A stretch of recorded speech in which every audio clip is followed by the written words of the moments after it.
Get started. I see Aaron and Anna are here. I know Carrie's already here. All right, so this is the Wednesday session of the committee on Joint Standing Committee on Health and Human Services. We'll be wrapping up a small piece of the change package. Then we'll be considering or dealing with 5 bills.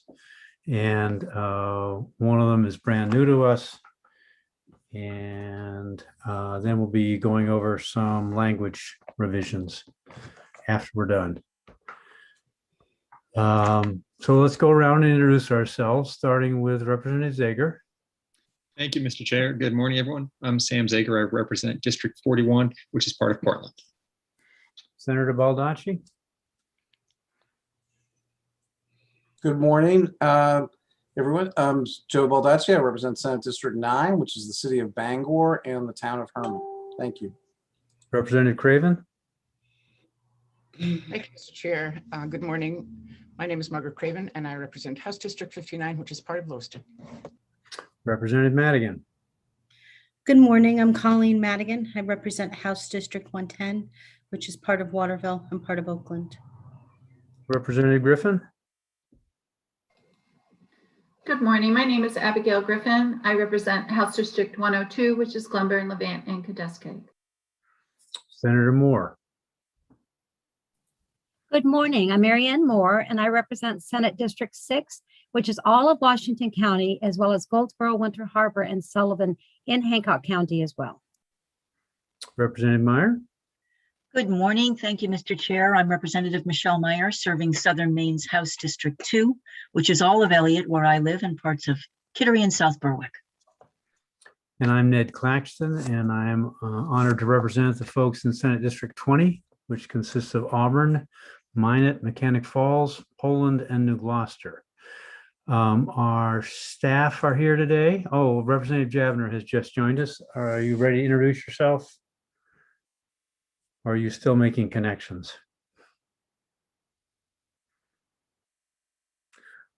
We'll have Erin Dooling introduce herself.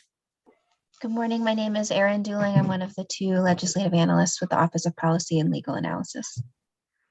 Anna Broom. Hi, I'm Anna Broom. I'm the other legislative analyst, and I also work in the Office of Policy and Legal Analysis. And Carrie Withy. Good morning. My name is Carrie Withy, and I'm the clerk for the Health and Human Services Committee. So before we get to the substance of the meeting, I'll ask one more time. Oh, I see that Representative Javner is connecting her audio. Hopefully it's less windy today, so the connection's better. All right, when she's active in her, go there. There she is. Welcome, Representative Javner. It's your turn to introduce yourself.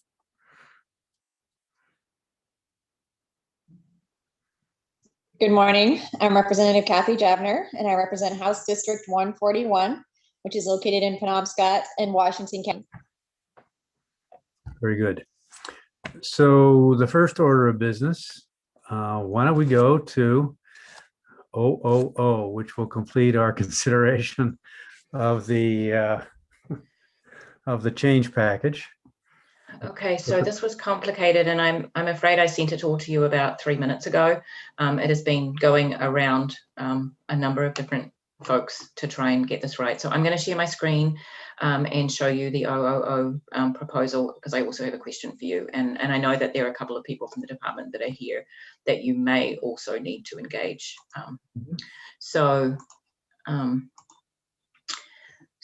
This, I know this is opened up in the middle, but that's because it's a very long section. So you don't need to see the beginning of the section, but this is 3173, which is the same section that was in the original proposal. So this is the part about the annual and regular schedule, which I don't believe anybody was, well, nobody's excited about it, but accepts sort of reality, so to speak. But then this section here is the part about, and the member access to services was in the original proposal, so I left it there, having not heard any discussion about that. So this is the new section that says except as otherwise provided, and that means the other sections of law that relate to COLAs, like nursing facilities. So they won't be affected. The department may apply annual cost of living increases as appropriate, and that's because we really don't know what CPI they would be using, to main care reimbursement rates. And the department shall post any change to fee schedules from cost of living increases on the department's publicly accessible website at the time the change goes into effect. So that was my understanding from the conversation yesterday, that part was fairly straightforward, and that would allow the department to do cost of living increases and not have to go through rulemaking to do it. So that's the more straightforward part. So now if I could get my little thing to work here. So that's the statutory piece. This is the tricky part. So this is related to the issue of trying to allow the department to do the technical pieces of the rate evaluation that are in the budget without going through rulemaking. So it says that the department shall modify its main care rate schedule by providing cost of living and standardizing Medicare benchmarks. The reason that we decided to put that language in is because the blippies don't currently cite the rate study. So, but these are the pieces that are related to it, and I'll come back to that issue in a second. But providing cost of living adjustments and standardizing Medicare benchmarks in accordance with those portions of the comprehensive rate evaluation that are expressly funded or that the department is expressly directed to implement by this act. That's so we don't open up the entire rate evaluation to this particular issue. And then notwithstanding Title V, Chapter 375, Subchapter 2, that's the APA. The department is not required to provide notice, accept comments, or otherwise comply with the requirements of that when changing the rate schedule in accordance with this section. So only these things that it's giving approval to, and applicable provisions of this act, if and only to the extent these changes are made prior. Now, this is not my date. That should be highlighted there in yellow as well. This is one of the reasons I needed to bring this language back to you. So, and then I'll come back to that in a second. And then the changes in the rate schedule go on the website. And then you also wanted the report in here to say what they have actually done. So first of all, I needed to make sure that this language is what you're looking for and that it works for everybody, including the department. I had originally drafted this section as a repeal date. And then I talked with the person in our office who knows more about this than I do. And he's like, if you do that, you might actually repeal everything that they did. Well, that's obviously not the intent. So that's why it has this language that says those changes are made prior to. And then that date is the question for you. So this is the date that the department suggested. I had initially put in January really as a placeholder, but I'm not, I don't run the program. And the department would like that date to be June 30th. So first of all, are you okay with this language? And then secondly, what date do you want? And before you go to that, I want to show you one other thing that goes with this. If I can manage to find it on my screen. I also changed this is the memo that you received last night. So I had now added this paragraph in here to say, it used to just say that we had the language attached. So Luke and I and Erin and I talked about this, and we decided that it makes more sense to make it explicit in the blippies that the cost of living adjustments and the Medicare benchmarking are actually in the blippy so that that language works, because we're citing that comprehensive rate system evaluation. It doesn't say it right now. So in fact, the only section that cites that is dental rates, which I think you probably do want to go to rulemaking, so that's not included in here. So I wanted to make sure that you were aware of that you were okay with it, that everybody's good with that language, and then the question of the date. And as I did say, we do have a couple of people from the department here if you'd like them to say why they want that date, because that date is not my date, because I don't know what date it should be. I just know there should be a date because you have a rate study ongoing, and we're trying to make this as narrow as possible, because notwithstanding the APA is kind of a big deal, and we certainly understand why the department are looking for the sort of persnickety things to not have to go through rulemaking every time. It's a lot of work, takes a lot of time, and slows everything down. I completely understand why they would want to do that. And and why you would be okay with them doing that. But I'm trying to make it as narrow as possible. And so I think a date is important, but what that date is your call. Representative Perry, do you want to introduce yourself and ask your question? Yes, I'm Ann Perry. I represent District House 140, including the communities of Indian Township, Baileyville, Barron, Callis, Charlotte, Robbinston, Perry, Pembroke, and Pleasant Point. And my thought is June actually makes sense because that's the end of the fiscal year, which gives an opportunity to institute in the new fiscal year. So I am not adverse to that date. Okay. Any other reactions, questions, comments in response to the language we've been presented? Representative Craven. Thank you, Mr. Chair. I agree with Representative Perry, and I just want to thank Anna for all the work that it took to put that amendment together. It's, I'm sure, a lot of work, so thanks. Director Probert, do you want to introduce yourself and make your comment?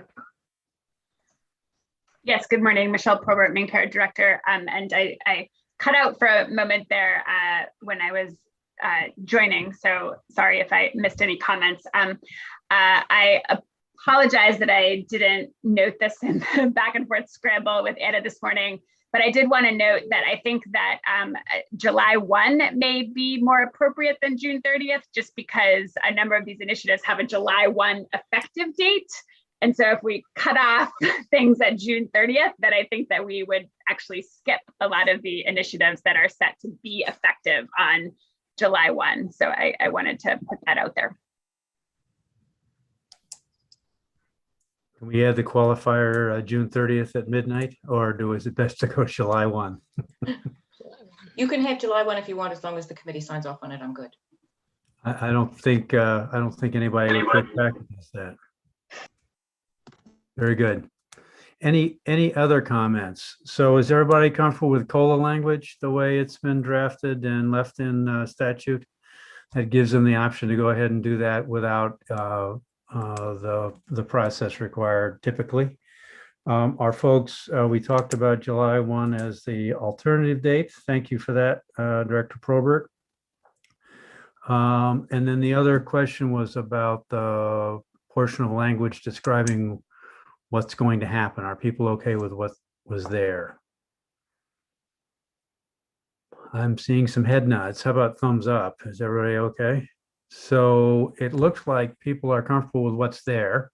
Before we move it, or before we move any further, I want to make sure with the changes that you're looking at, Director Probert, the department's comfortable with what's there. Yes, I will note just for consideration, and I have not had a lot of time to look at this language in detail, I will admit, but it does seem to restrict the flexibility to the Medicare standardization and COLA. And we do have, I agree with Ms. Broom that, for example, with dental, we would want to and need to go through rulemaking, but there are some initiatives like increasing the SUD IOP rates, or there are some other initiatives that with this language would be excluded from this language. So we would have to proceed with rulemaking, is my understanding. This is still certainly helpful and a step in the right direction, but I just wanted there to be awareness that there are other initiatives that the committee has voted in favor of that are not covered in the current language.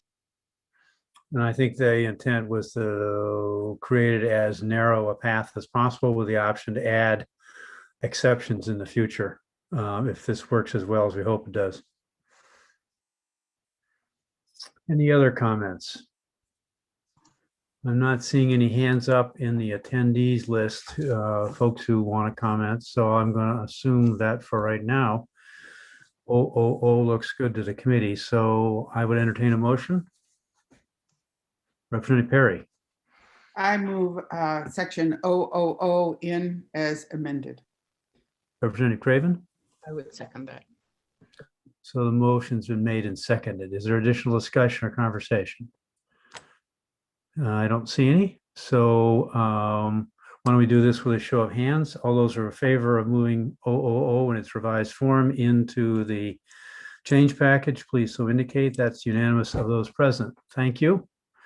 And thank you, Anna, for what have been a lot of crafting effort to get Well, I that. had some help from Erin too. I just want to give her a little shout out there, and Michelle, and Jennifer Patterson, and John Clark, and a whole bunch of other people. And the memo's good to go, right? Just let me know if there's any problem with that, because I am sending it to Luke as soon as I get off of this. Please send it. I think we're good with that. Okay. And yes, I understand that a lot of people contribute to making this whole process work. So This was more than most. yeah. Well, hopefully we got it right. And there was certainly some good conversation yesterday about that.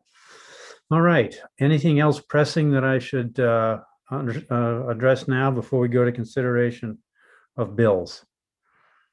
Okay, let's move to LD 1712.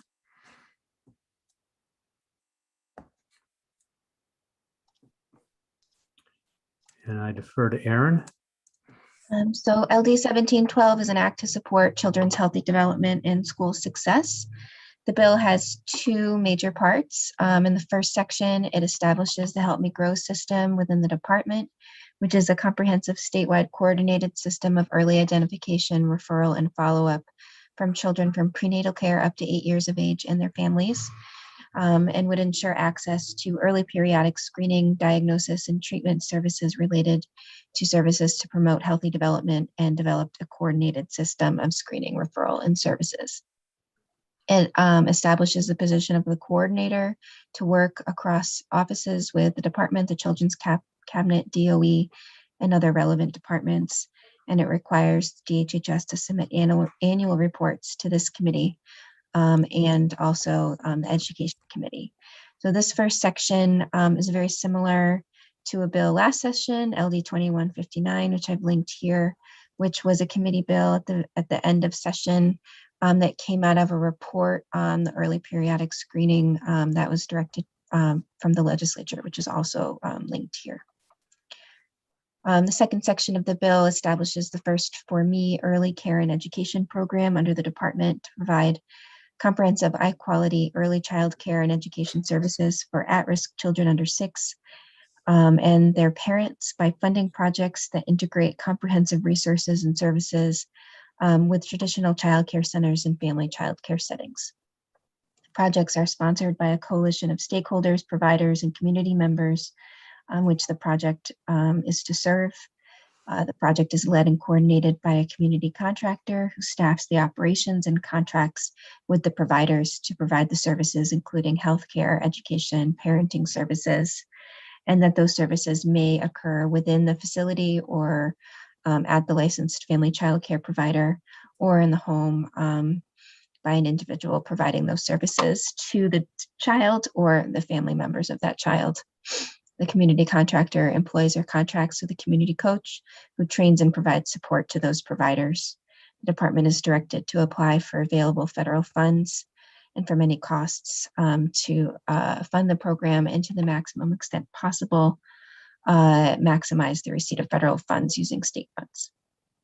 The bill directs the department to issue an RFP for up to 5 pilot projects implementing this program and to report to the legislature excuse me, on that progress towards the objectives and goals by certain dates established in the bill. Coastal Enterprises, CEI, proposed these suggested amendments to the bill as drafted. They're similar to suggestions that were suggested when this bill was taken up last session, LD 1760, which is linked here for your review. You received information from Dr. Landry at the at the public hearing about the department's child care plan dated this month. So the link to that plan is here, and the department also provided, in accordance with the committee request, a crosswalk of their child care plan with the proposals contained in this bill. And the fiscal impact has not yet been determined.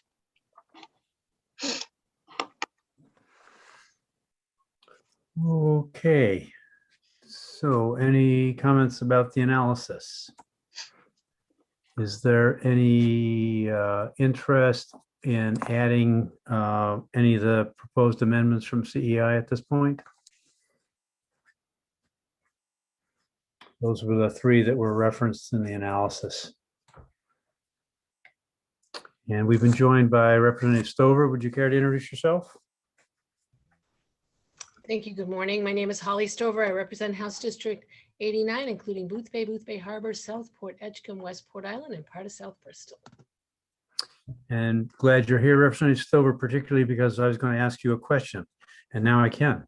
I understand we were looking for your input into what a typical RFP cycle should look like. I'm considering the dates in this budget, in this bill, and wondering if there's adequate flexibility in the process. And we, as I understand it, things are supposed to be in place by 2022.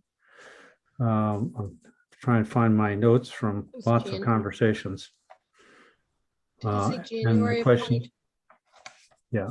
So on page, the first reference to dates, or the one that I'm addressing, is on page where it refers to the pilots. So that's on page 8, section 3. Thank you. I was just getting there. Okay. Yeah. Lines starting with 23. The first date there is request for applications for a pilot project to commence on June of 22. So the first question, Representative Stover, based on your experience in the department, is a year lead time for RFP development, DAF's involvement, selection, and appeals. Is a year a reasonable cycle for that? Given the comprehensive nature of just this bill and the amount of work that it intends to do, I would give the department an extension on that time. First of all, it's not even going to go into effect until 90 days. It's not an emergency. So then they've got to prepare the language for the RFP, get all of that, including the budget, all approved. It has to go to DAFs, then it has to be posted for so long. It will be bid on. There's a potential for appeals that should be counted in your process. Then they do the award, and then they begin that process of putting out those 5 awards. That's a lot of work. So there's 2 things that I would say is, one, June 2022 is not enough time for the department to do for due diligence on a project of this size. And the other thing that I would just like to add that you didn't ask is that I would like everyone to consider that the department's going to need some help. By what I mean by that, they're going to need personnel. They're going to need there's contract functions, there's management analyst functions, and there's a whole, that whole unit's going to need additional support to do this, because this is a lot of work. It's really great work, but it's a lot of work. So I would give them I think we should push out that June 22 a little further to allow them that time, one, to prepare this, put it out to bid, award it, get it in place. And whether that is, January of 23, and then if they get it done sooner, great, right? It doesn't say they couldn't get it done sooner. We also are not holding them to a restricted time frame, like 12 months from now, which is really 9 months from now. Yeah. And we're not also holding them to 5. It says at least 1 with a goal of 5. So there's some flexibility in there too. So how do folks feel about pushing that out onto January 23? I see some thumbs up. Representative Craven? I just wanted to agree that I think that it will take that amount of time to prepare the RFPs. I appreciate the assessment that it is a big project and it deserves to be done right, and to get all those contracts and support people in place lined up will take some time. That was the one question I had. Are there any others that people want to raise at this point? Yes. Aaron. So Senator, are you looking to also bump out the reporting dates by 6 months in section 4? If we're monitoring the program, I'm not sure that part's necessary. There's still going to be something to be learned by then. Okay. Unless somebody wants to push that out. I just wanted to make sure No, there wasn't a appreciate cascading that. effect. So if the first one's in place by January of 23, that gives just in terms of a progress report or a status report, not a final report, obviously. Okay. Well, I would argue for leaving them there and letting the committee get updates on that schedule. Thank you. Any other comments? Yes, Representative Zager. Thank you, Mr. Chair. I think that there's tremendously good ideas in this, and I also know that the department's been working on very similar provisions. I can't put my fingers on it right now, but I know in recent days I saw a crosswalk that helped describe where the points of harmony might be and where the boundaries of one. So I'm wondering if the chair would permit if we could look at that document together and get an input from the department, and maybe I know Tracy Fortin, who runs, I think she's the chief operating officer at Educare, also has been vocal. So I'm wondering if we could focus on that crosswalk for a few minutes. Is that something you have available, Aaron, to put up? Yeah, I can definitely share my screen. The department prepared this crosswalk, so they would be in a better position than I to present it to you, if that's what you're interested in. Thank you very much.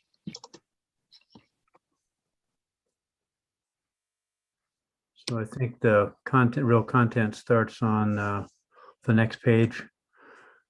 There we go. And I've added Molly Bogart. Did you want to introduce yourself, Molly? Sure. Good morning. I'm Molly Bogart, Director of Government Relations for the Department of Health and Human Services. And we'll ask Carrie to also change from the attendee list, Dr. Landry.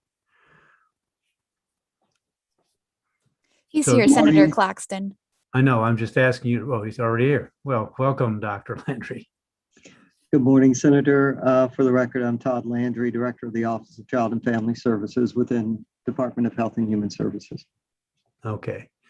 So on this page, to address Representative Zager's questions, there's obviously significant overlap between the work that's going on and the direction that and your department's headed and this bill. Do you want to speak to any similarities or dissimilarities on this list? Let me go back to. I'm sorry. I was going to just say, Representative Zager, do you have a particular question that you'd like answered at this point? Honestly, I guess I'd like to better understand where the different where the department, Dr. Landry, I know you've been working on this and communicating lots of useful information, but where there's overlap, where there's opportunities for harmony, and where if there's ways that what the department's doing could be extended, along the lines of what the LD 1712 envisions as well. Representative, I'll attempt to answer the question and keep it short. I know you're short on, all of you are short on time this week. With the exception of Help Me Grow, which we've clearly indicated we intend to launch currently with ARPA funding, with the exception of that, in the First for Me section of the bill, what you see in that bill is largely, I would certainly argue, largely concepts of components of a system that is desired. And so you don't have necessarily specific models, you don't necessarily have specific programs, you instead have general concepts of components of a program to be developed by these community entities. I think one of the differences is with our ARPA strategies, and as required by the federal government, we have to be very specific about which statewide services we are going to implement and which programs we're going to implement. So if I may use one example of that, the model, for example, includes the LD 1712 includes a reference towards inclusion of health and nutrition supports or health and nutrition supports for family and youth. That's a concept. We have in our ARPA strategy operationalized that by linking with Maine CDC and partnering with them on a specific physical activity and nutrition program designed for early care and education settings that we will be implementing statewide using those ARPA funds. So that's largely just one example. I think I go through the entire list there and pretty much say, point out the same thing. The 1712 first for me is about concepts that then community entities and partnerships would develop specific programs and approaches towards. Our ARPA strategies have the exact same concepts, but in our situation, we have specifically designated detailed programs or services that will be implemented using the ARPA funds over the next 2 to 2.5 years. Hopefully that answers your question. It does help. Thank you. All right. So is it fair to say, Dr. Landry, that the specifics of the initiatives that you're pursuing could be rolled into LD 1712, at least at the up to 5 sites that are proposed, while you continue the other work on a broader statewide basis? It is possible, Senator Claxton. As I read the bill, it would be up to those community collaboratives to make the decisions as to what services, programs, or approaches they take.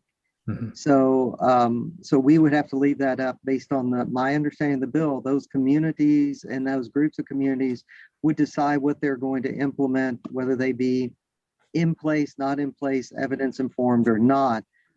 And they would be the deciding factors on those programs. So it's my understanding, based on the reading of the bill, the flexibility would be provided to those community groups versus specific programs and services. Okay, thank you for that. Thank you for that. Are there any other questions or things you want to surface related to this bill? I'm not seeing any, so I would entertain a motion. Excuse me, this is Tracy Fortin, and I had my hand raised. I wondered if I could speak about 1712. I'm sorry, I didn't see that. Yes, go ahead, Ms. Fortin.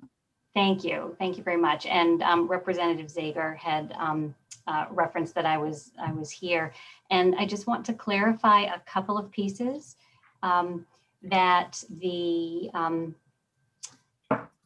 I can clearly understand why the administration sees some ambiguity in the bill, and that there could be that assumption that each of the communities is maybe, a free-for-all. That is not the intent whatsoever. The current model is really specific in including partners. I think the piece that was intended to be more open is that the players could vary, that there may be a business in one community in the state that's super interested and wants to help invest or provide support, and they're going to be a key player along with some community providers, early Head Start, maybe there's a Y who's a provider.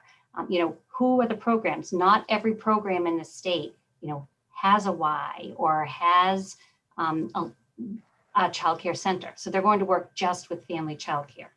So that's the difference, that it would be, really regionally based, community based. The LD 1712, based on the model in Skowhegan, aligns with all of the state systems, state licensing. We have research-based curriculum. We refer all of the, and work with all of the providers to work with the trainings that are outlined by the administrations in the ARPA strategies with Main Roads to Quality. And with Early Head Start as a partner, there are those added supports for comprehensive services. So there's no disagreement with the ARPA strategies. So I think your question, Senator Claxton, was a good one.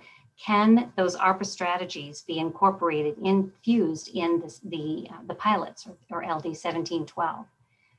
And then the second piece that I wanted to speak about related to this is some consideration in lieu of an RFP, because the RFP concept for this was the original concept when this bill was put forward more than a year ago, and then pre-pandemic. Since that time, all of the community action programs in the state and the Head Start programs came together, oriented on what Early Head Start Childcare Partnership is, connected within their communities and identified 2 or 3 providers who were interested in partnering. And we submitted a proposal for federal funding with, you heard from so many stakeholders last week, but with many letters of support, including a letter of support from the Office of Child and Family Services. So perhaps instead of an RFP, working with existing systems, there are already Head Start, state Head Start grantees and connections with CAPS. Perhaps that would be a consideration. Community action is about involving any of the stakeholders in the communities.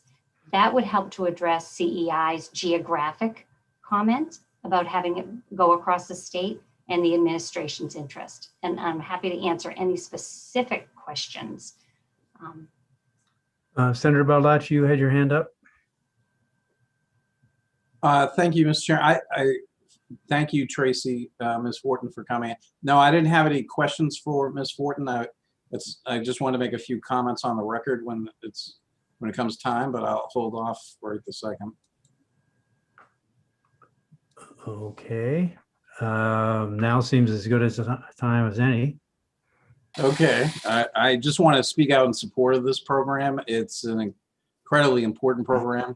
When it was set up in Waterville, it was only one of 12 sites in the entire country. I think Representative Madigan has suggested that Bangor and Lewiston are jealous, and she may be correct. But I just want to speak about the merits of the program and some of the testimony that we've heard, because it's more than just a plan for childcare. The Educare model offers an evidence-based, comprehensive, multidisciplinary approach to dramatically improving early learning experiences of young children. Educare schools serve as places of innovation and learning that benefit not only the children and families they serve, but the entire field of early childhood education. I think we should recognize the unique and broad group of stakeholders who have been working around this effort for over a dozen years. We heard from parents whose lives have been changed and sent on a new trajectory by the supports they've received. We have the entire field of early education asking us to move in this direction.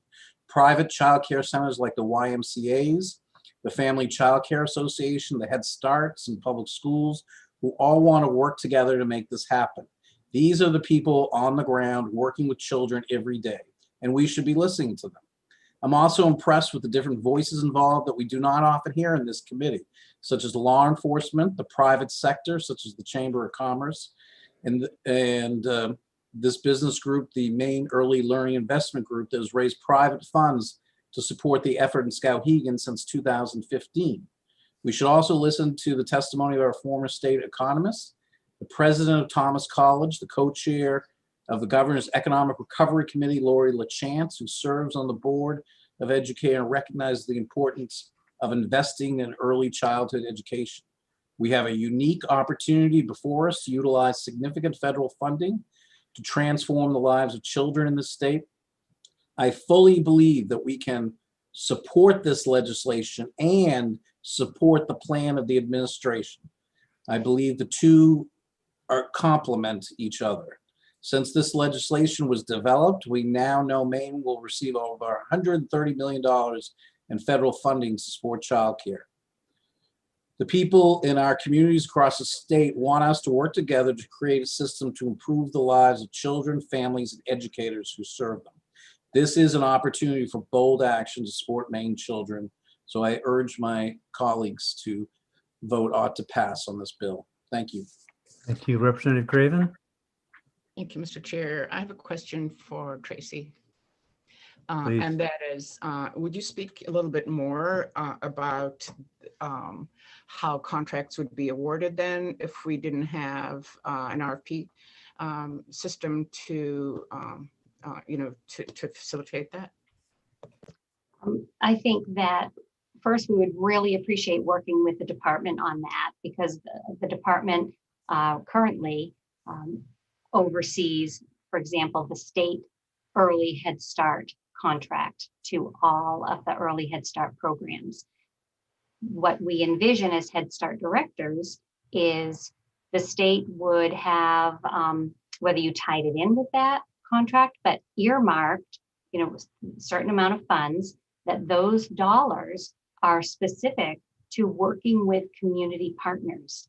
And we have, excuse me, we have an entire outline. It's all part of how we do it in Skowhegan. All of the developed contracts, sample contracts with providers. It's I think just a great opportunity to replicate it throughout the state. And all of the Head Start directors are on board, and they've identified providers who are ready to help get it started. Would that include new contractors that would? Oh, absolutely. Your community providers, it's who, this is the part that each community decides through their knowledge of who's in the community, who wants to be involved in this to start with.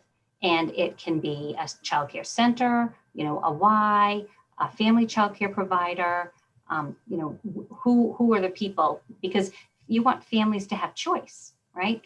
And we want quality in multiple settings and types of settings. So families will choose the care that works for them. Thank you.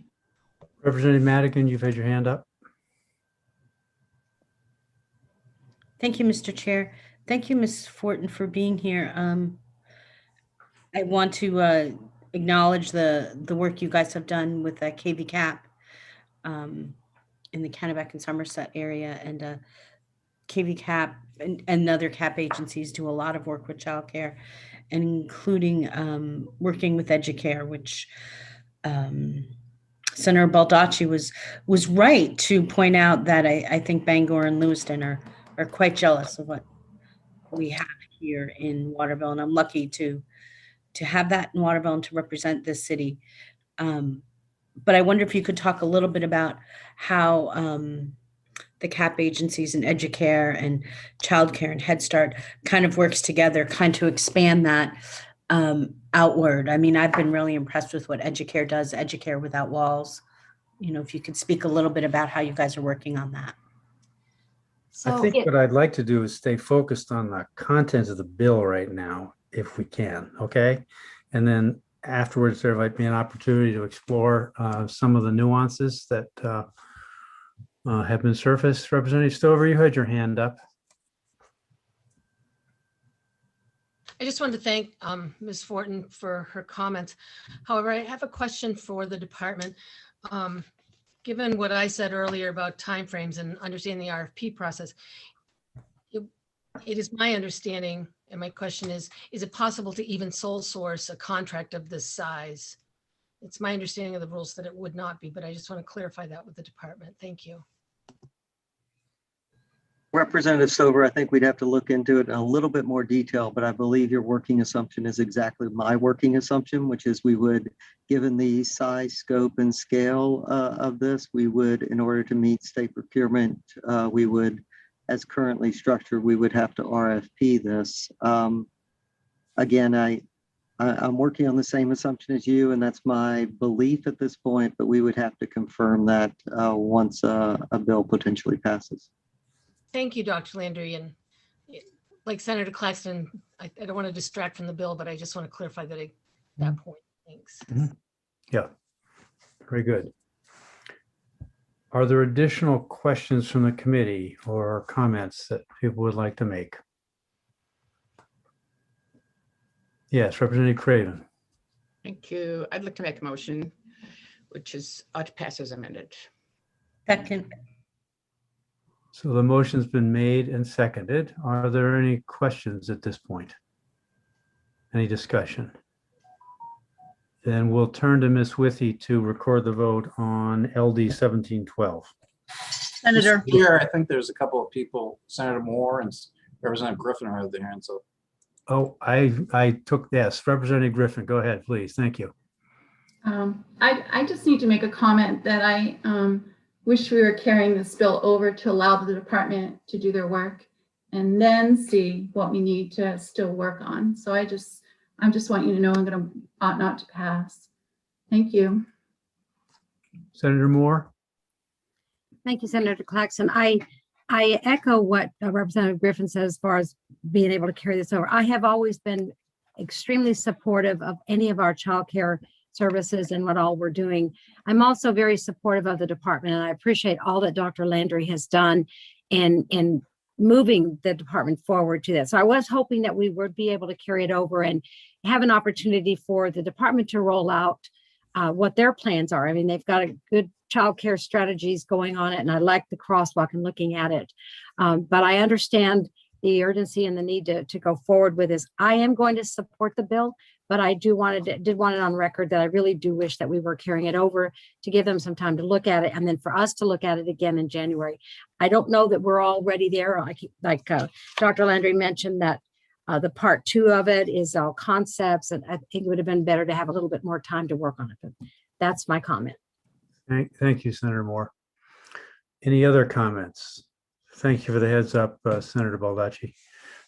Then Carrie, would you record the vote, please?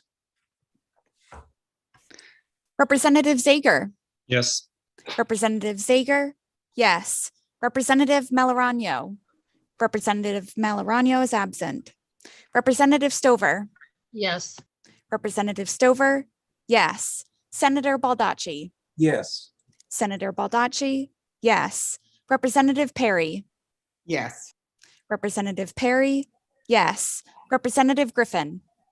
No. Representative Griffin. No. Representative Connor. Representative Connor is absent. Representative Craven. Yes. Representative Craven. Yes.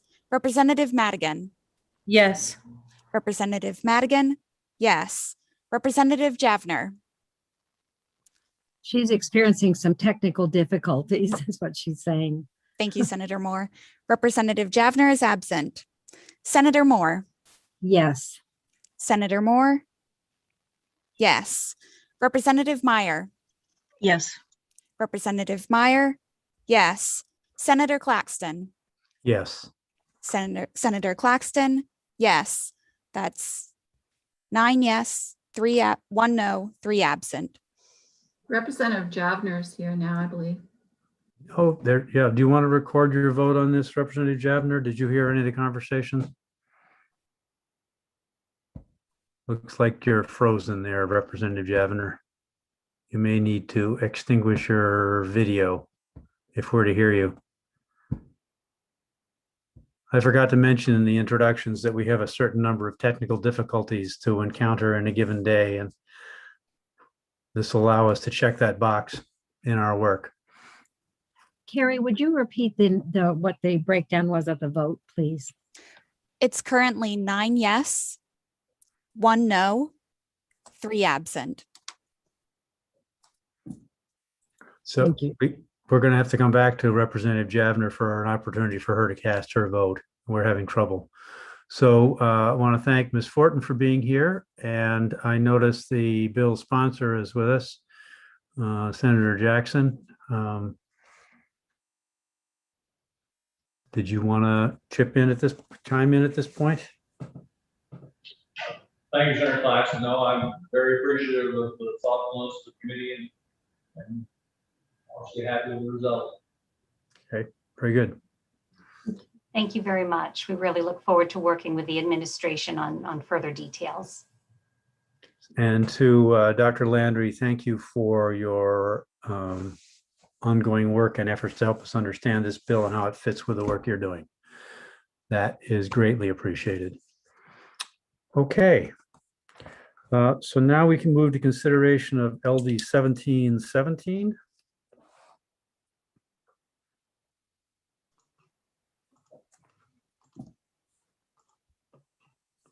Okay, LD 1717.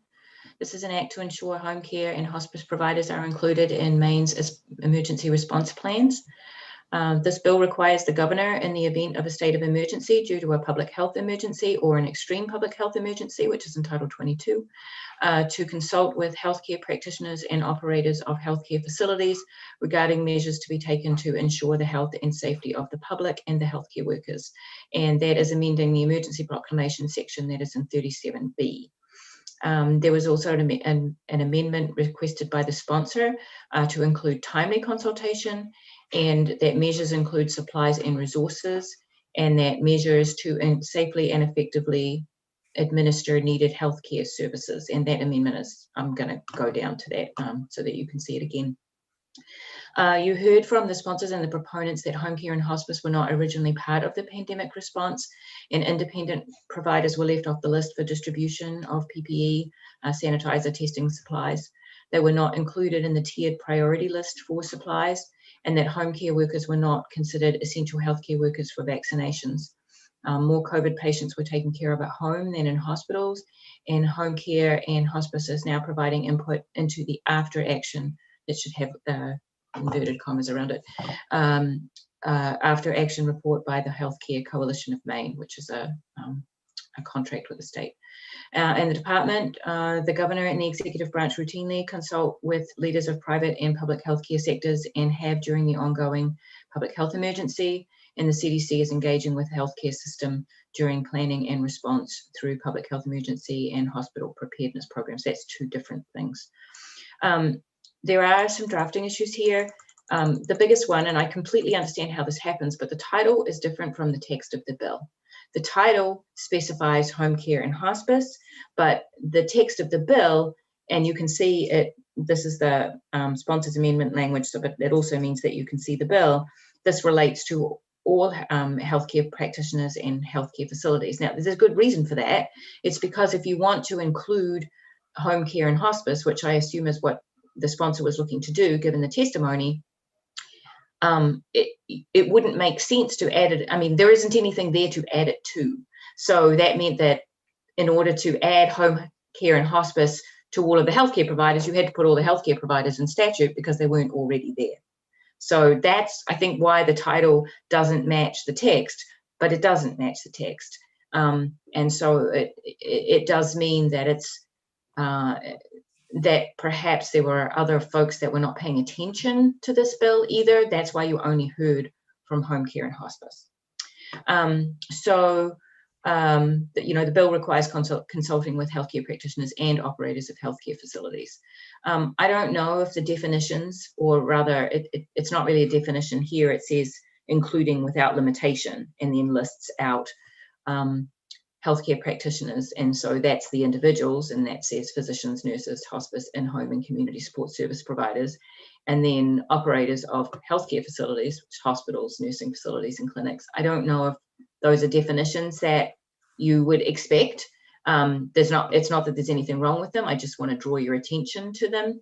I did pull some definitions from Titles 22 and 24. 24 is insurance, so that you could see how they, I'm not used to seeing in-home and community support service providers included in healthcare practitioners. I understand why they're there because that's the point of the bill, but it's just a little unusual. And I just wanted to point that out. And then I have drafted many, many things as one long sentence, but this is one long sentence. And if you were moving forward, it might make sense to kind of break up the intent because it is a little odd. And I think it's why the sponsor had to go in and put this sort of timely in here, but it doesn't, grammatically make any sense. And that's not the sponsor's fault. But if you were moving forward with this, I would suggest breaking it up and deciding what all the pieces are, and how you would like, how you would like that to work.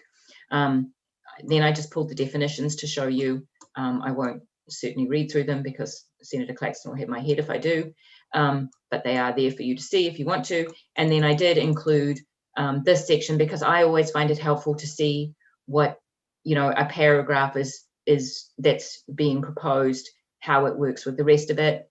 So this is the section that it's amending in MEMA in Title 37B, and it lays out the process of the emergency proclamation and what happens at the beginning, and who is in charge, and then what happens after the emergency proclamation has been filed, and you can see all those sections there.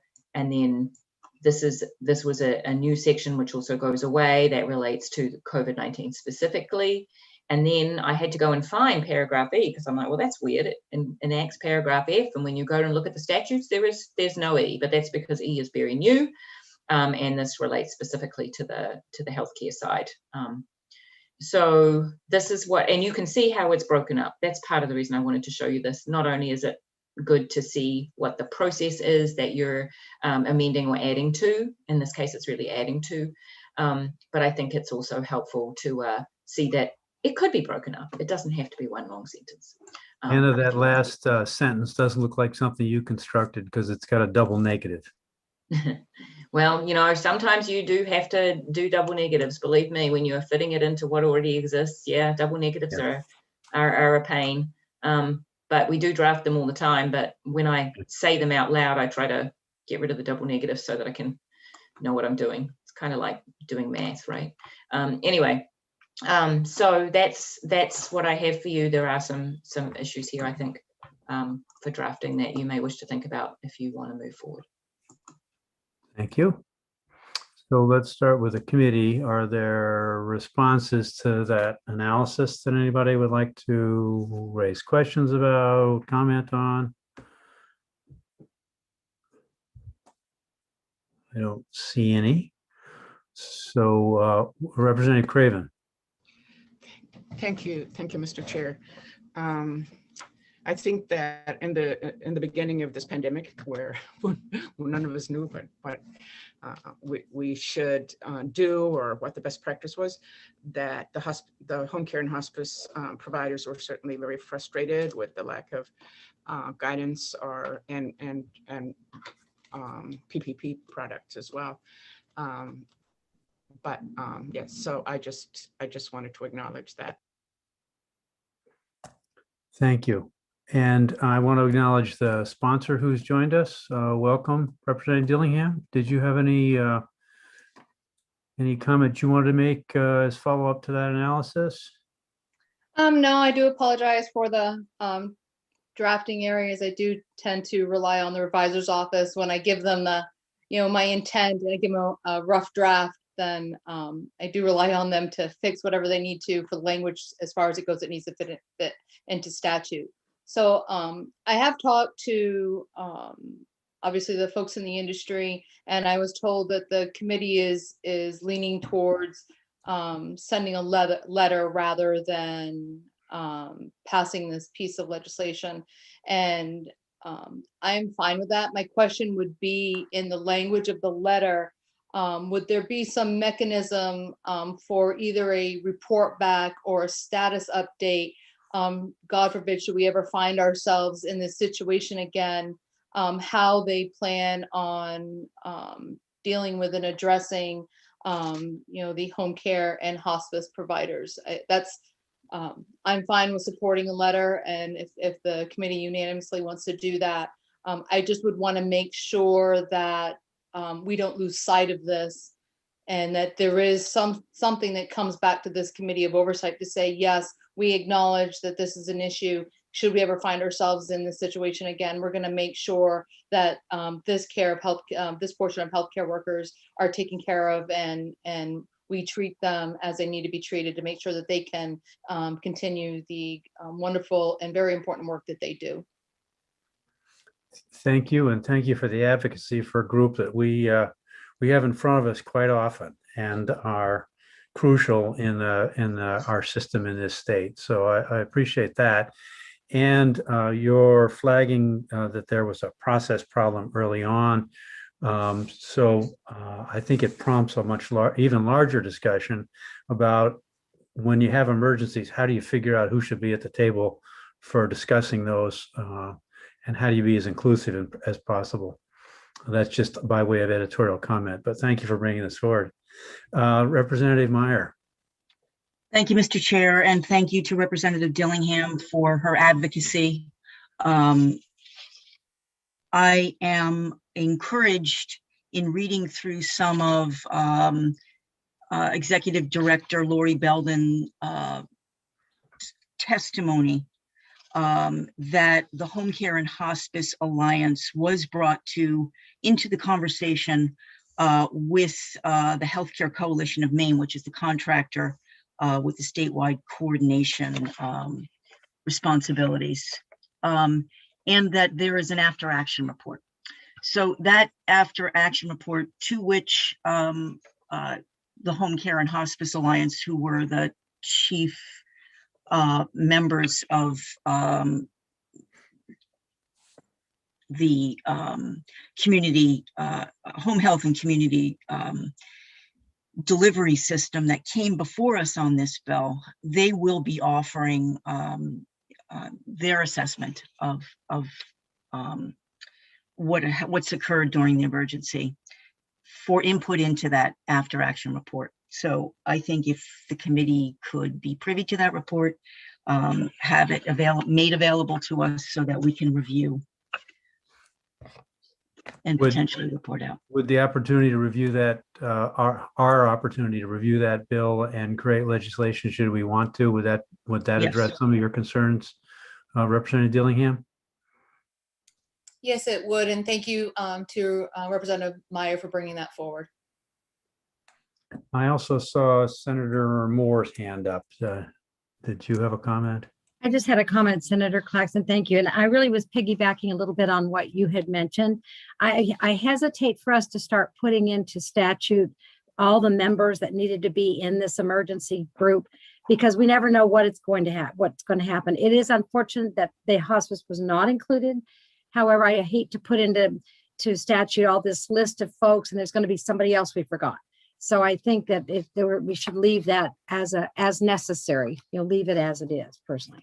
And we can make the letter broad enough to include flagging anybody with something to contribute to how to deal with the emergency, and without listing too specifically. We can say including but not limited to. That's one of our favorite phrases in this committee. So we try and use that to cast a wide net. So yes, that can be part of the letter. I agree. Representative Meyer? Sorry, Mr. Chair, my hand wasn't up, but while you've called on me, I would like to make a motion that LD 1717 ought not to pass. With the understanding that there would be a follow-up letter to go to the department encapsulating the specific concerns and requesting that we get access to that after action report. Yes. And an opportunity to make legislation after that. Representative Craven. I would second that. Very good. Did you have all those? We have Anna before we vote. I'm sorry, but writing the letter doesn't give you the ability to report out legislation. If that report isn't in statute to come to you, then you don't have the authority to report out a bill. And I do just want to, while I have the mic, I just want to say to Representative Dillingham, I wasn't blaming you for the drafting mistakes. Absolutely not. She was very careful about that in other conversations too. So any suggestions in terms of how, the report is coming from whom? We can ask for the report. I don't actually know who it comes from, but we can ask for the report. I'm just saying that the report will come due to a letter, which will not give you the authority to report out a bill. You would need another vehicle for that. Well, we may have a vehicle or two left over, but we also have access to Ledge Council and an after. If we really see something that's significantly deficient that needs to be flagged. So, okay, good. Representative Perry, you had your hand up. Press the wrong button. Okay. All right. Is there any other conversation? So the motion on the floor is to, the ought not to pass with understanding the letters to go to the department reflecting the concerns that were raised in the bill. Is this to go to MEMA? Is that correct? When you say the department, this is in the MEMA chapter. Do you mean? Yeah, it goes to MEMA, but it. Yeah, I'm just making sure because we talk about the department in here and we usually mean a different one. So I'm just making sure. Yeah. Okay. Thank you. And that we'll see the report back when it's done. Oh, yes. Okay.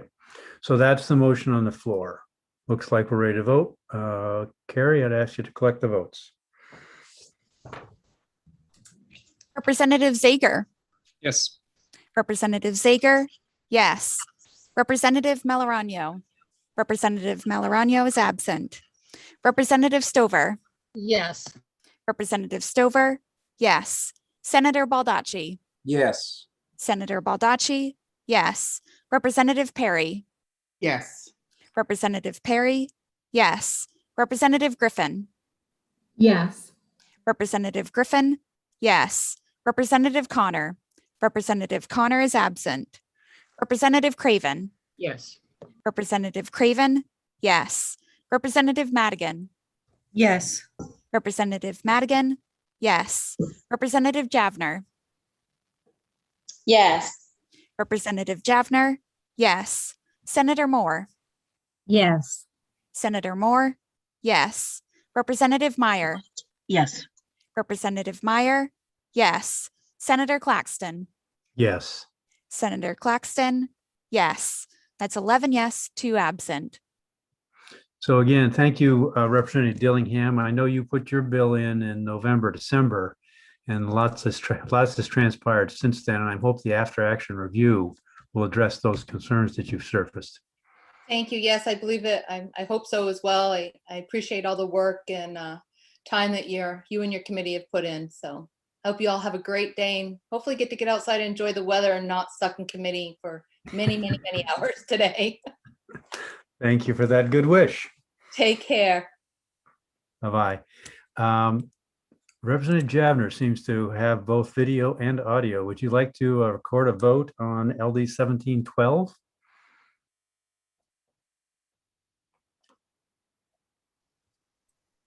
If I may. Please. You ready, Carrie? Yes. So the motion on the floor is ought to pass as amended.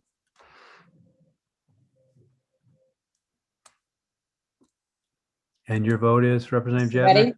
Yes. Sorry. Yeah. No. Very good. Okay.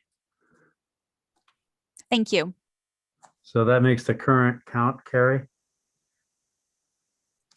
9 yes, 2 no, 2 absent.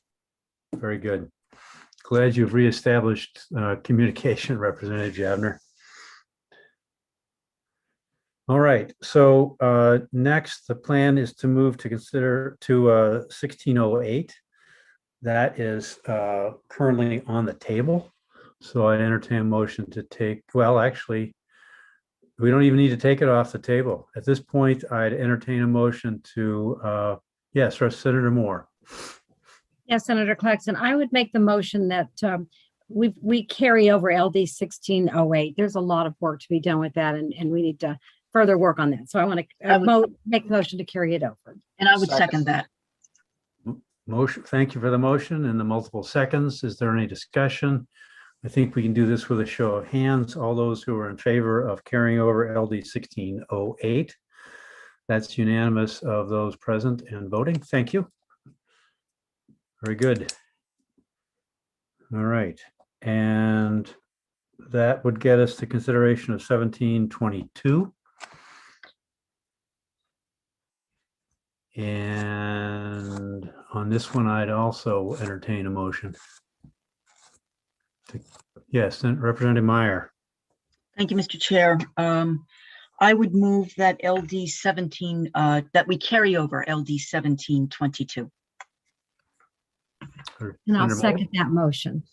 Moved and seconded. Is there any discussion about that? The issues being that this is crucial that we get this right, that there are some legal entanglements that we can't deal with in a short period of time. And it's a very important bill. So I think we can do this with a show of hands. All those who are in favor of carrying over LD 1722, please so indicate. That is unanimous of those present and voting. Thank you.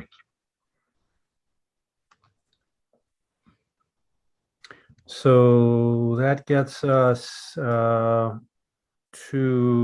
LD 1729. That's the new bill that we just got referenced. Representative Meyer.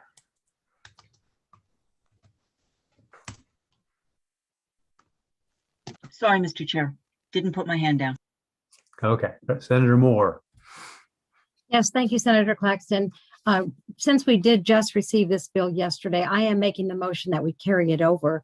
I did have conversation with the bill sponsor, and he was most appreciative of the fact that we would carry it over rather than killing it. So I would make that motion to carry it over. I would second that. Moved and seconded. Is that what you're going to do, Representative Perry? Second, or did you have a question? Yeah, and I was in touch with Senator Stewart too, and it makes sense in the circumstances.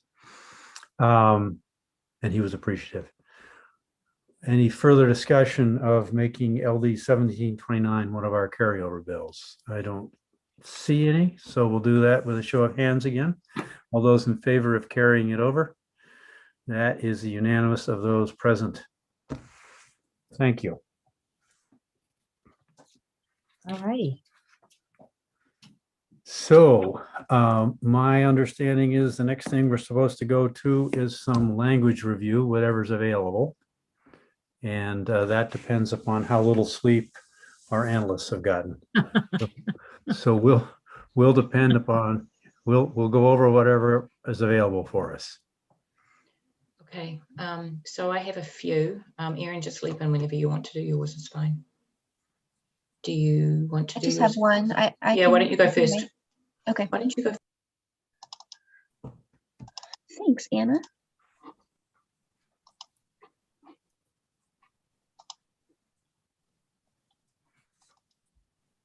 So this is LD 674. This is the bill to establish the peer program coordinated specialty care model for the intervention and treatment of psychotic disorders.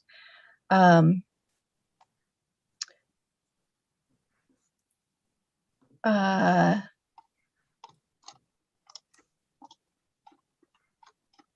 it is. Okay, I'm sorry. I thought it was missing from the draft.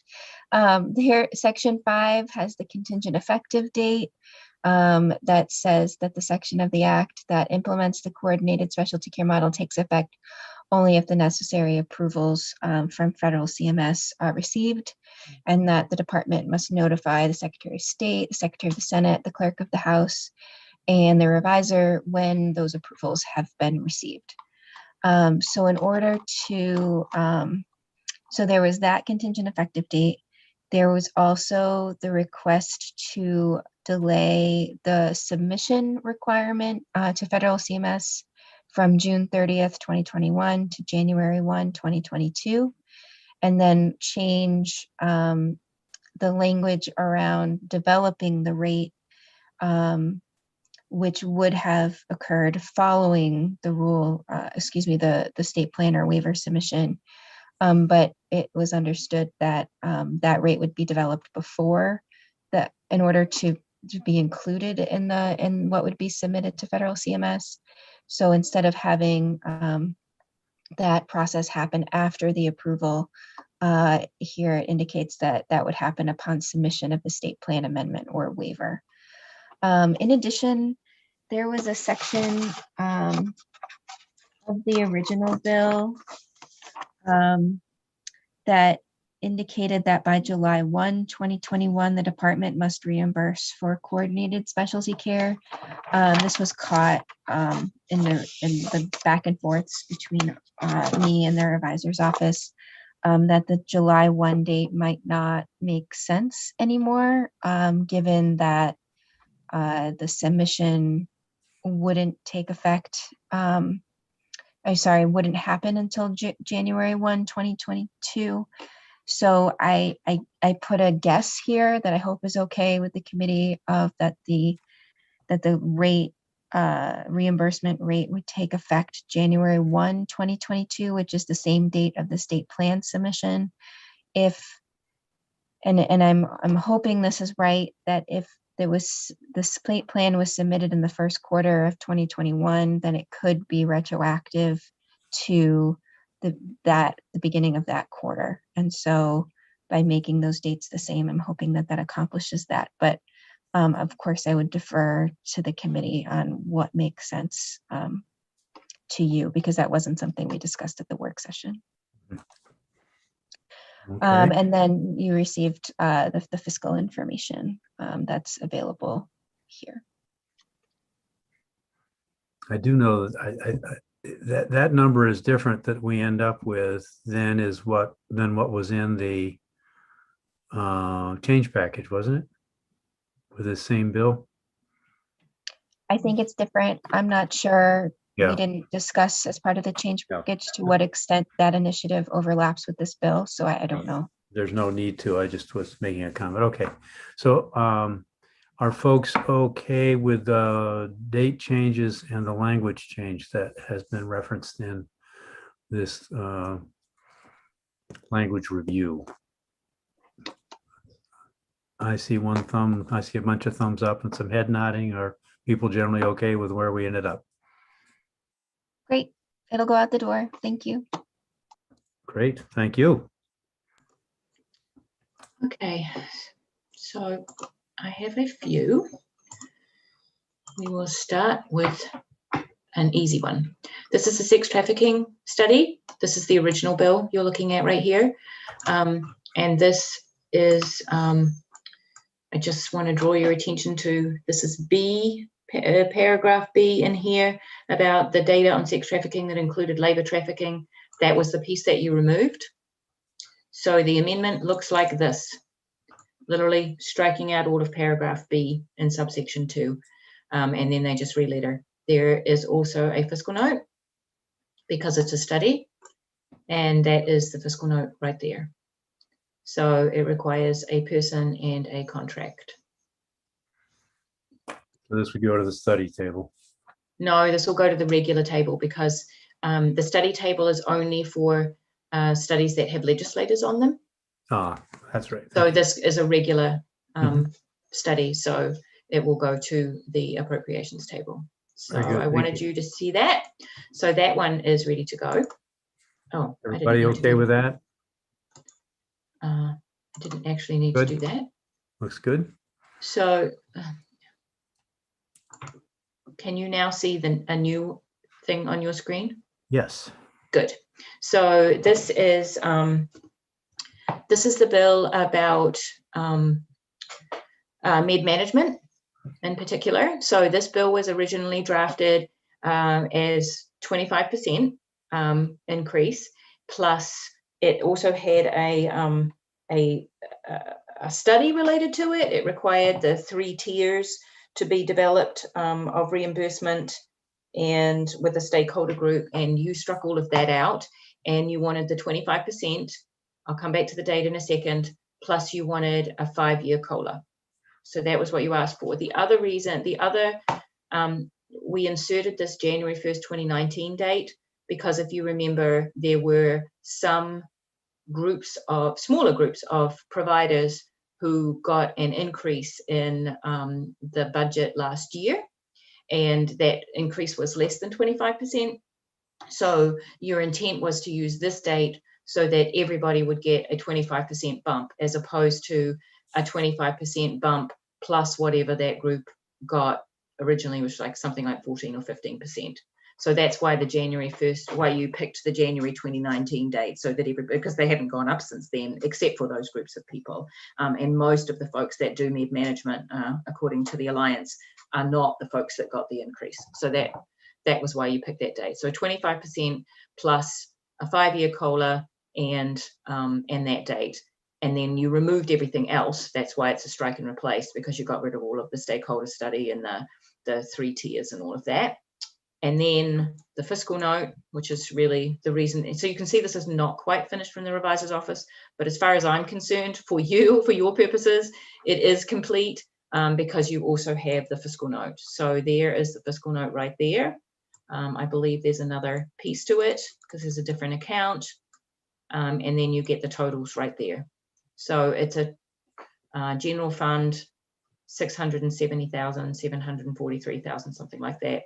Ongoing, plus the matching funds from the federal funds. So hopefully that is what you're expecting. 25% is a decent sized increase. So that's, if nobody squawks, I'm going to move on to the next one because I can't see you all. So this is a minority report. This is the bill that would change the number of children, family care. The number of children that can be taken care of before you're required to be licensed. So this is a minority report. This is solely the Republican folks.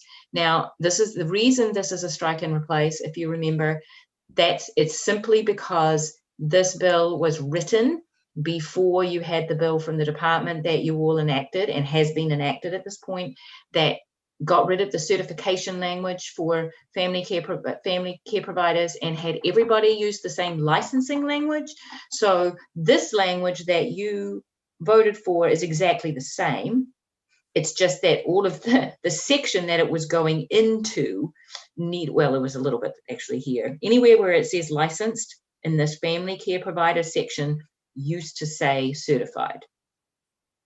So it's solely to account for the fact that the law has changed. And you can see it right here, as amended by Public Law 2021, Chapter 35. That's the law that changed the language to have no more certification and have licensing language for everybody. So that's the minority report. That's the only substantive change. And I believe it does not have a fiscal note. So that's also ready to go, unless somebody tells me it's not.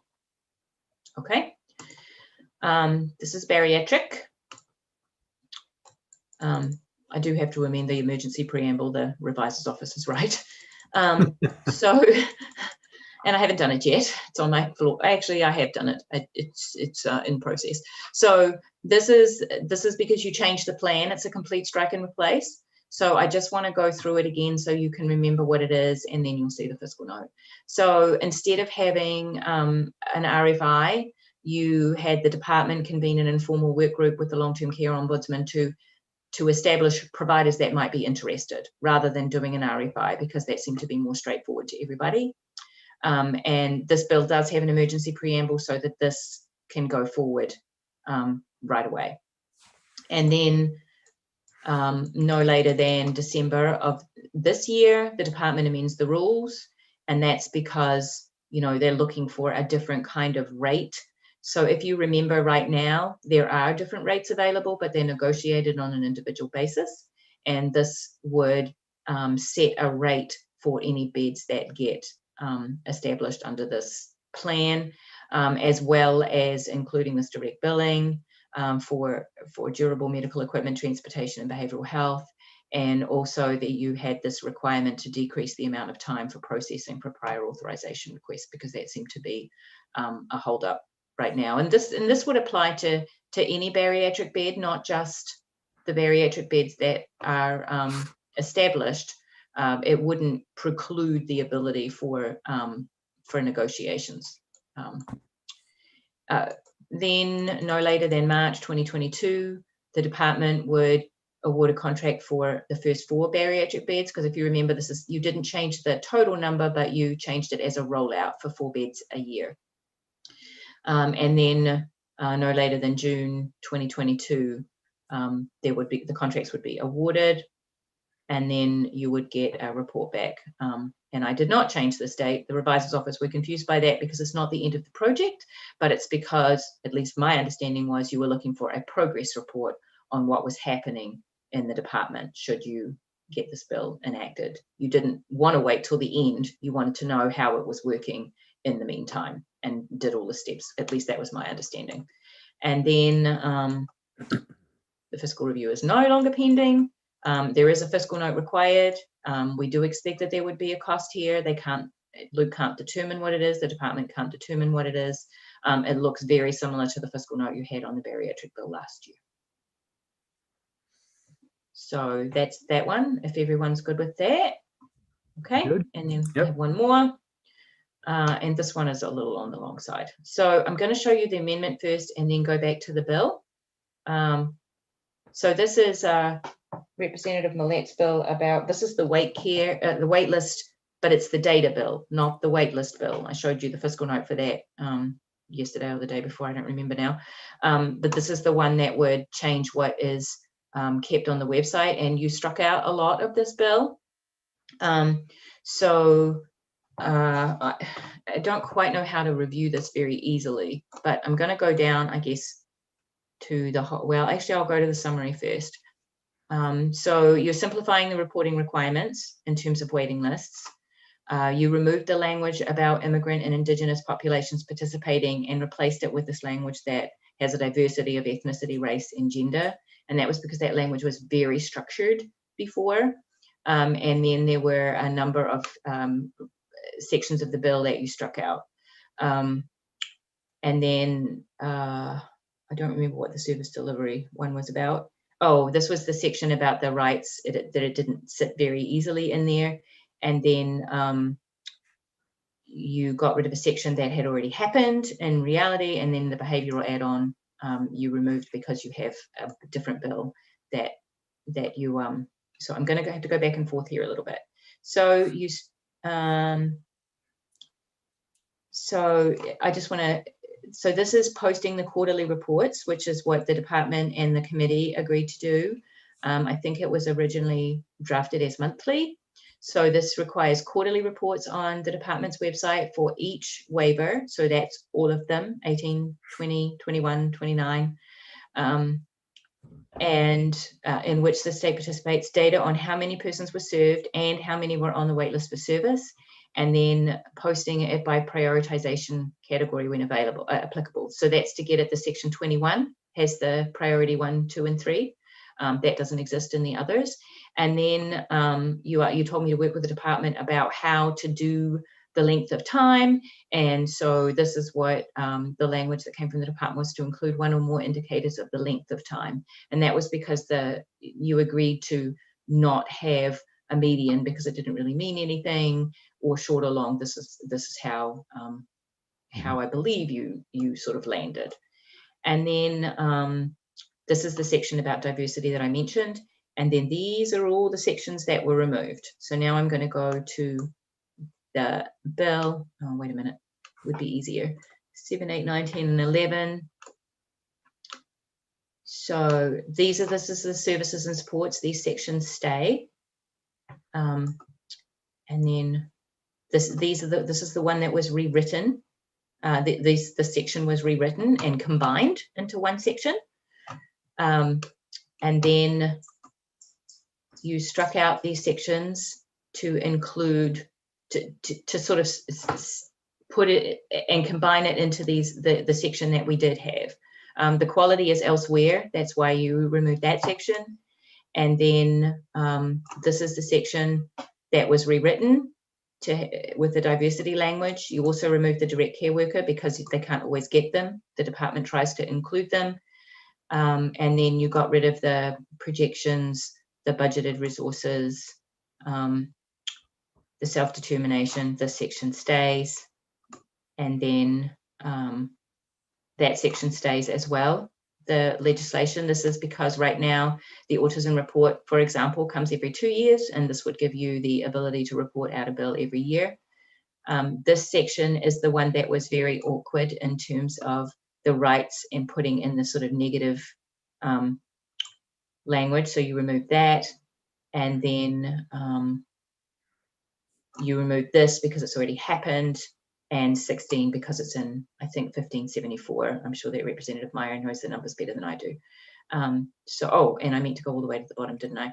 And there is the fiscal note, and this is additional, any additional cost can be absorbed. So that means that this bill would not go to the table. So I'm going to stop sharing so that I can see, because I seem to find myself focusing on Senator Moore. She's like the person that I focus on for mood, because she's one of the 4 that I can see. If I could see Representative Javner, I would look at her too. Anyway, so those are the ones that I have for you. If those are all okay, I do have another question before you sign off, but I want to make sure that those are all good. Everybody okay with those? Those, very good. A lot of head nods. Good. So I have another one I need to bring up and show you, because I have a question about it that I cannot answer from the revisor's office. This is Senator Maxman's bill about, I can't make it go up there, there we go. This is Senator Maxman's bills about recovery community organizations. You actually looked at this language at the work session. I cannot understand why I didn't put it immediately into the loops. Honestly, apparently I felt so busy that I couldn't even change the headers and send it off to the revisor's office. However, it's in the revisor's office now, and this is the one that would prioritize new recovery community center contracts. So that it would have no fiscal note. It would basically say to the department, whatever you're doing right now with your RFPs, please prioritize the counties that don't have recovery community centers.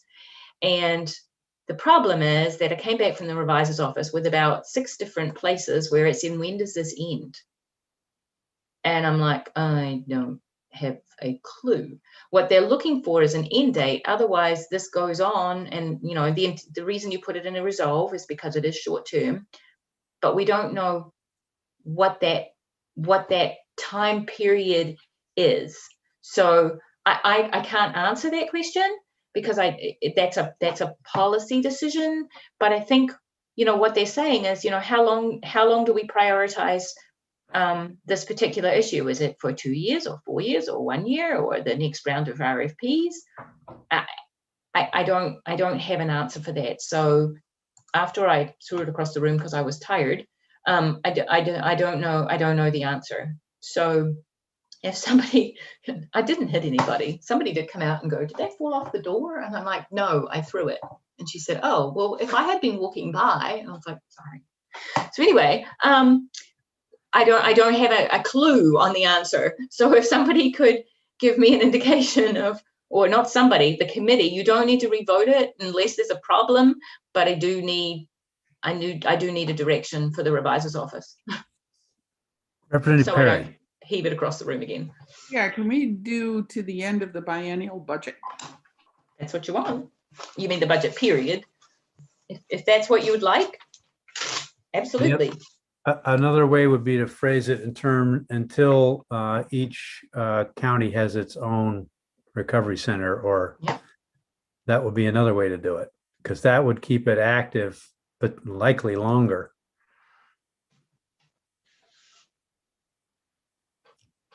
Is that something you can write in, Anna? I think so. I just need to make sure that everybody's good with that.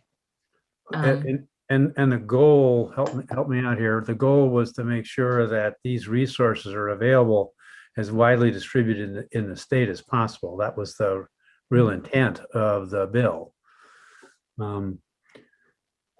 So that language, yes, Representative Meyer. Thank you, Mr. Chair. Could it be 2 RFP cycles? I would check with the department on that, but I don't see why not. I would just ask the department how exactly to write that, but that seems also a reasonable approach. Representative Zager. Thank you, Mr. Chair. What is an RFP cycle duration? That's what I don't know. That's why I'd have to ask the department. Yeah. I don't know whether those go out once a year or every 6 months or whenever there's money. Capacity or money. That's right. Exactly. I kind of like the idea of doing a couple cycles. Representative Perry? I kind of like the idea to ensure that every county has at least one recovery center, and that doesn't say it's not limited. I mean, it is limited according to what we're trying to achieve. It's the goal we're looking for. Actually, I just realized Molly is here. I don't know whether Molly has an answer to the RFP. I'm sorry, Molly. I didn't warn you on this because I didn't know I was going to do this today. Do you have any idea what makes the most sense? Because this was negotiated with the department, is my understanding. Sure, and I don't. I do think, as far as RFP cycle, my understanding currently is that, as funding is available, that is when we would go out to RFP. There's not necessarily a set schedule. So something to think about, although I think that is a reasonable thing, expectation to set once, every county has had 2 cycles worth of opportunities, or until every county has developed it. I know, part of this negotiation was that the folks around the table all had the same goals. And this amendment allowed us to do that within existing resources. And so it's certainly a goal of the department to make, support recovery centers being developed in every county. So I don't have a firm answer for you, but none of what you've suggested seems unworkable to me. Any other thoughts? So what would you like?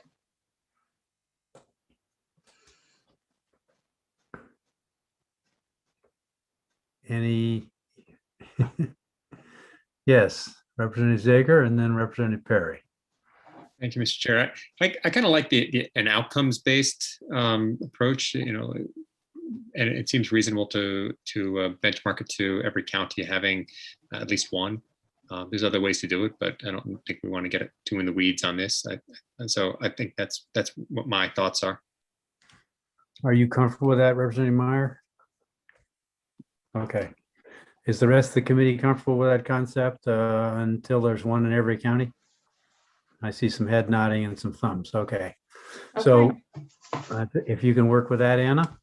I hope so. If it comes bouncing back from the revisor's office, I'll be back again. We'll have a chance to And talk I'll try again. not to throw it.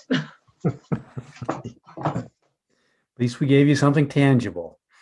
Yes, thank you. You need to keep a Nerf ball or something on your desk for something to throw that won't maim anybody. Not Any usually other? a throwing person, I swear. It almost hit someone last night. She was there, but I didn't hit her.